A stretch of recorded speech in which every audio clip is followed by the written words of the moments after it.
Have you ever been behind the wheel and suddenly thought, I don't drive like I used to?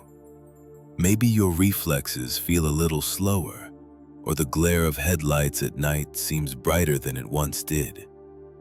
If that sounds familiar, you're not alone. Getting older brings wisdom, experience, and a lifetime of memories. But it also brings changes to our bodies that can affect how we drive. And let's be honest, driving isn't just about getting from point A to point B anymore. It's about independence. It's about freedom. And for many of us over 60, that's something we want to hold on to for as long as we can. Now, if you're 75 or anywhere close to it, you might have heard things like, maybe it's time to stop driving, or are you sure it's still safe? That can be hard to hear, especially when you feel perfectly capable. But here's the good news. Driving safely at 75 and beyond is not only possible, it's absolutely achievable with just a few thoughtful changes. And they're not complicated. In fact, many of them are simple adjustments you can start today. So let's have a heart-to-heart. This isn't about giving up control. It's about staying in control. In this video, we're going to talk about 6 life-saving tips that can help you stay confident, alert, and safe on the road. These aren't just tips for surviving traffic. They're about thriving behind the wheel. You've got decades of experience, and that's something no app or GPS can replace. Let's make sure that experience keeps working for you, not against you. Let's begin with something that might surprise you: eyesight. You see, many people assume their eyes are just fine because they passed their last vision test. But driving isn't just about reading signs or spotting stoplights. It's about depth perception, night vision, peripheral awareness, all of which can decline subtly over time. Even if you think you see clearly, conditions like cataracts or dry eyes can sneak up slowly. Glare from oncoming traffic, trouble reading small print on road signs, or even missing a pedestrian in your side view, it all adds up. So what can you do? Make sure you're getting your eyes checked at least once a year, and not just the quick DMV kind of check. A full eye exam from an optometrist or ophthalmologist. It's worth it. You might be shocked how much a small prescription update, a pair of glare-reducing lenses, or even a simple eye drop routine can improve your driving. If you wear glasses, make sure they're specifically designed for driving. Some seniors I know keep a separate pair of glasses just for the car, with anti-reflective coating and tinting for daytime brightness or nighttime glare. It's a small change that makes a big difference. Now let's talk about reaction time. This one can be a little humbling. You might remember the days when you could slam the brakes at a moment's notice or change lanes smoothly with just a glance over your shoulder. But as we age, our muscles and joints stiffen a bit. Our reflexes aren't quite as snappy. That doesn't mean we're bad drivers. It just means we need to be smarter about how we drive. Think of it like this. Instead of trying to drive like you're 40, why not adjust your habits to match the strengths you do have? Patience, awareness, and caution. Start by giving yourself more space. A 3-second following distance behind the car in front of you isn't just a rule. It's a cushion of safety. It buys you time to brake, to think, to act calmly instead of urgently. And if you feel even a second of hesitation, like when you're merging or making a left turn, don't rush. Let the moment pass and wait for the next safe opportunity. There's no medal for getting there fast, but there's peace of mind in getting there safely. Another thing that helps with reaction time is how you set up your car. I can't tell you how many people I've spoken to who haven't adjusted their seat, steering wheel, or mirrors in years. But our bodies change, and what worked in your 50s may not feel as comfortable or safe in your 70s. Sit up tall, with your hips and back fully supported, and make sure your seat is close enough to the pedals that your legs are slightly bent, not stretched. Adjust your mirrors to eliminate blind spots. And yes, that might mean angling them farther out than you're used to. It takes a little getting used to, but the extra visibility is worth it. And while we're on the topic of visibility, here's another important thought. Don't be afraid to limit your driving when conditions aren't right. That might mean avoiding driving at night, in bad weather, or during rush hour.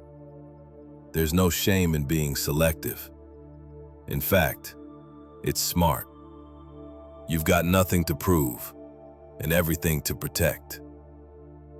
Driving when you're most alert and in familiar areas increases your safety tenfold. Now, you might be wondering, does this mean you can't take a road trip or run errands in the evening or drive out of town to visit the grandkids? Of course not. You absolutely can, but planning makes all the difference. Rest before longer drives. Use a GPS if needed, even if you know the route. It can help reduce stress by giving you early warnings about turns or traffic. And make sure your phone is charged and set to hands-free mode so you're not fumbling around if you need help. What we've talked about so far is really about It's also about staying mentally sharp and emotionally steady. Let's face it, driving can be stressful these days. Honking horns, impatient drivers, complicated intersections, and fast-changing traffic signals can overwhelm even the most experienced driver. And when you add in distractions like smartphones, confusing road construction, or unpredictable weather, it's easy to see how a peaceful drive can turn into a tense experience. That's why it's so important to stay mentally focused and emotionally calm when you're on the road. Your mindset matters just as much as your eyesight or your reflexes. One of the best things you can do is reduce distractions inside your car. That means keeping your phone out of your hands, your radio at a comfortable volume, and your attention on the road, not the conversation, the coffee cup, or the GPS screen. I know it sounds obvious, but even small distractions can make a big difference at high speeds. Some folks find that having a quiet car helps them stay centered. No loud music, no talk radio, just a calm, peaceful environment where they can think clearly and focus. Others like to play soft instrumental music that keeps them relaxed without taking their attention away. There's no one-size-fits-all, but the key is to create a driving space where you feel calm and in control. You've lived enough life to know how stress can affect your thinking, and you don't need that stress when you're behind the wheel. Another helpful habit is to plan your routes before you even start the engine. Uncertainty causes anxiety, and anxiety slows down your decision-making. If you know exactly where you're going, which turns you need to make, and how long it'll take, you'll feel more at ease. And that calmness can actually improve your reaction time. Use maps, apps, or even a printed list of directions. It's not about being tech-savvy, it's about being prepared. And preparation brings confidence. Speaking of confidence, here's something that many older drivers struggle with, but rarely talk about. Knowing when not to drive. Maybe you didn't sleep well. Maybe you're feeling a little dizzy after new medication. Maybe you're emotionally upset or just plain tired. These aren't the best times to get behind the wheel. But so often, we push ourselves anyway. We think, it's just a quick trip, or I've done this 1,000 times. But driving while fatigued or distracted can be just as dangerous as driving under the influence. The difference is, no one's going to stop you. You have to stop yourself. It's okay to take a break. It's okay to say, I'll drive later, or even better, ask a friend, neighbor, or family member for help. There's strength in knowing your limits, not weakness. You've earned the right to listen to your body and respect your needs.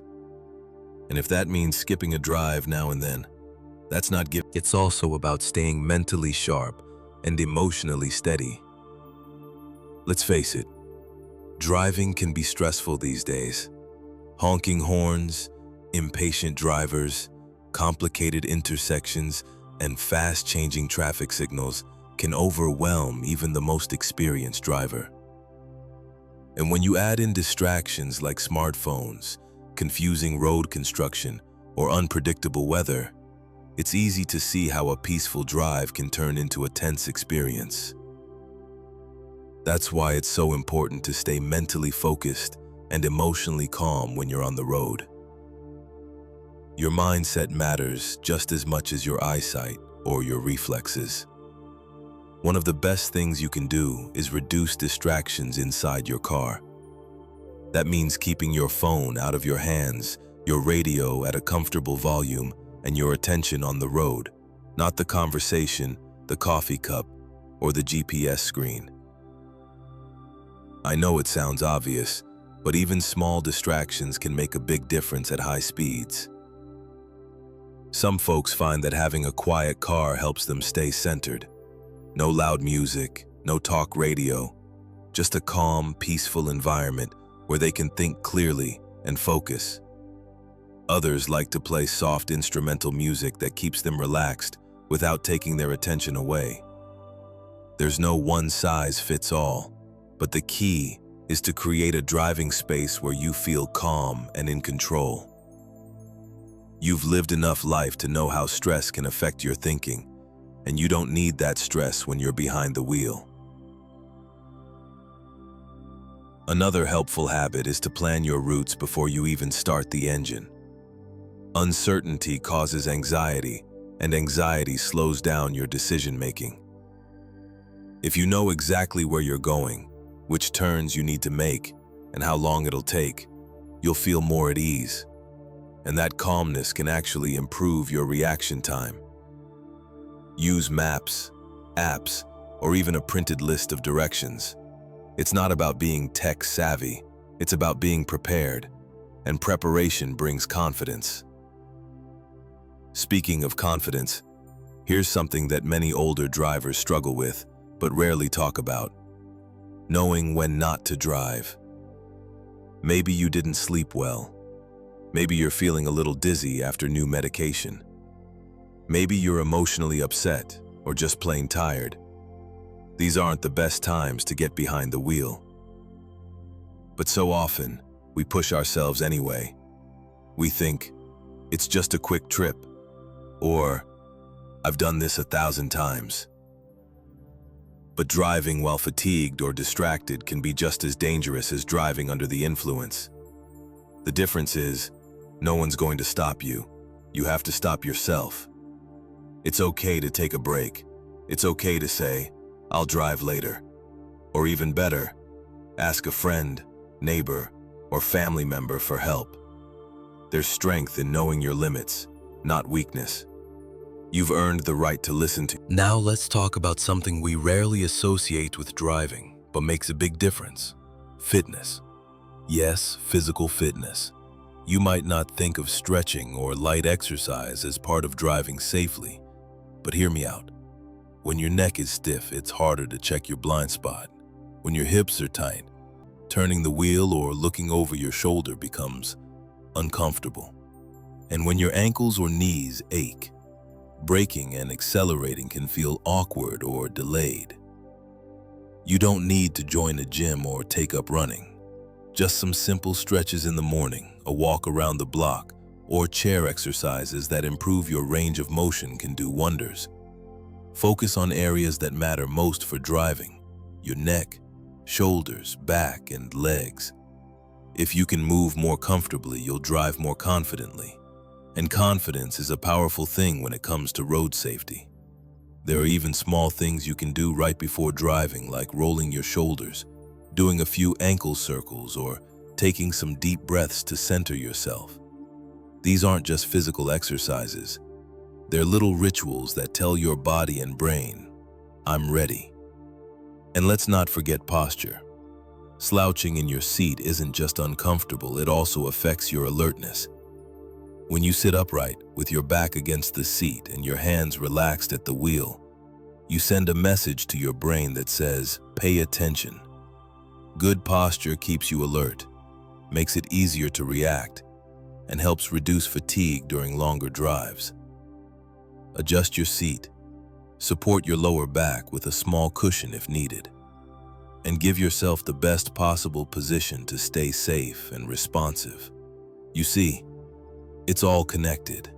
Your body, your mind, your habits. They all play a role in how safely and confidently you drive. And when you're 75 or older, those connections matter more than ever. But the good news is they're within your control.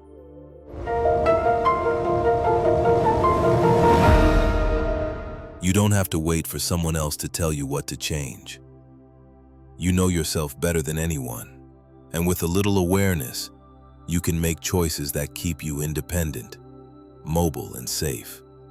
As we move forward, remember this. Driving isn't just a task. It's a relationship between you and the road. And like any good relationship, it needs attention, care, and the willingness to adjust as things change. What worked 10 years ago might not work today, and that's okay. The goal isn't to drive like you're young again. The goal is to drive smart, strong, and safe, exactly as you are. Let's keep going. There's still more you can do to protect yourself, reduce risks, and make every drive a smooth and confident one. And one of the smartest things you can do to make every drive safer is to stay connected, not just to the road, but to the world around you. That means staying in the loop with any changes in your health. Let's start with medications. If you're like most people in their 70s or beyond, you probably take a few prescriptions each day, maybe for blood pressure, cholesterol, sleep, or pain. But did you know that even medications you've been taking for years can start to affect you differently as your body changes with age? Drowsiness, dizziness, slower reaction times. These are all common side effects that can creep in without you realizing. And when you're on the road, even a slight delay in response can make the difference between a close call and a collision. That's why it's so important to review your medications regularly with your doctor or pharmacist, especially when you plan to drive. Ask simple questions like, will this make me sleepy? Or, could this slow down my reflexes? You might discover that a minor timing adjustment, like taking certain meds at night instead of before driving, can make all the difference. And if something feels off while you're driving, like unexpected tiredness or cloudy thinking, don't brush it off. Your body is giving you a signal. Listen to it. Staying informed also means knowing the rules of the road. Traffic laws and signage change more often than most people realize, especially in growing towns or cities. Roundabouts, new turn lanes, speed limit adjustments. Keeping up with these changes can help you avoid confusion and feel more in control. If it's been a while since you refreshed your knowledge, many local DMV offices or community centers offer senior-focused driving courses. These aren't about testing or criticism, they're about empowerment. You'd be surprised how much confidence you can gain just by brushing up on the basics. And confidence is key. Because when you feel steady, your driving improves naturally. One of the most powerful ways to build that confidence is through routine vehicle checks. Your car is like a partner on the road. If it's not in good shape, it can't support you the way it should. That doesn't mean you have to be a mechanic. Just a few regular habits can go a long way. Check your tires at least once a month. Worn or underinflated tires make it harder to brake, steer, and handle in bad weather. Make sure your headlights and brake lights are working, especially if you do any driving at dusk or dawn. And pay attention to your windshield wipers. If they're streaking or skipping, it's time for a change. Clear visibility is your #1 ally. And that includes keeping your windshield clean inside and out. Many seniors also find that upgrading a few features in their car can make a huge difference. Backup cameras, lane departure warnings, and blind spot monitors are becoming standard. And here's something else to keep in mind: your support network. Don't be afraid to talk openly with friends and family about your driving. Let them know you care about staying safe. Ask them how you're doing, or if they've noticed anything about your driving that could be improved. Sometimes, the people who ride with us can spot little habits, like drifting in lanes or missing turn signals, that we might overlook. And rather than seeing it as criticism, think of it as feedback from people who love you and want you to keep driving for as long as possible. The truth is, asking for input takes courage. But that kind of honesty builds trust, not just with others, but within yourself.